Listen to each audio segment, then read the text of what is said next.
सुप्रभात बच्चों, मैं नीलम सिंह आपकी हिंदी विषय की अध्यापिका। आज हिंदी व्याकरण में हम पढ़ेंगे संयुक्त व्यंजन और शब्द रचना। आइए पहले जानते हैं कि संयुक्त व्यंजन किसे कहते हैं।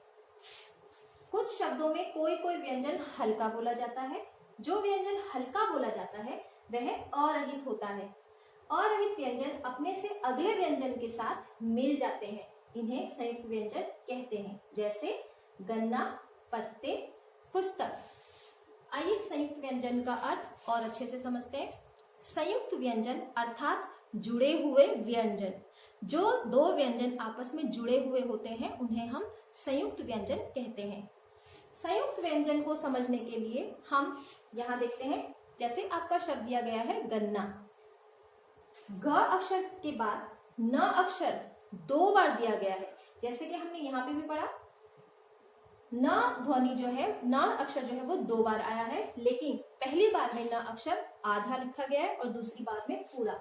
इसी प्रकार से जब हम संयुक्त व्यंजन वाले शब्द बनाते हैं तो जो दो अक्षर आपस में जुड़े होते हैं उसका पहला अक्षर हमेशा आधा होता है और दूसरा पूरा। जैसे पत्ते, इसमें त अक्षर आया है, इसमें पहला ता आधा है और दूसरा पूरा।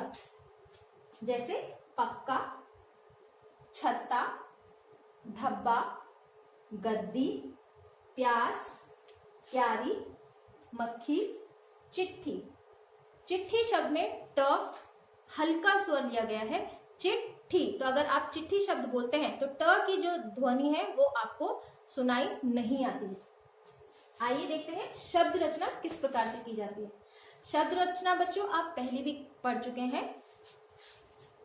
शब्दों को मिलाकर शब्द रचना की जाती है। जैसे यहाँ पर दिया गया है, ये एक फूल का चित्र है जिसका नाम है क म ल कमल। यहाँ कमल शब्द सुनने से हमें एक फूल का ध्यान आता है। इसी प्रकार किताब, की ता ब किताब। हम कह सकते हैं कमल और किताब एक फूल के नाम और पढ़ने की वस्तु के नाम का अर्थ प्रकट करते हैं। शब्द हमें किसी न किसी वस्तु या चीज का बोध कराते हैं। वर्णों का वह मेल जिसका कोई अर्थ हो शब्द कहलाता है। जब हम अक्षरों को आपस में मिलाते हैं तो उनके मेल से शब्द की उत्पत्ति होती है, लेकिन शब्द वही कहलाते हैं जिनका कोई अर्थ निकलता हो।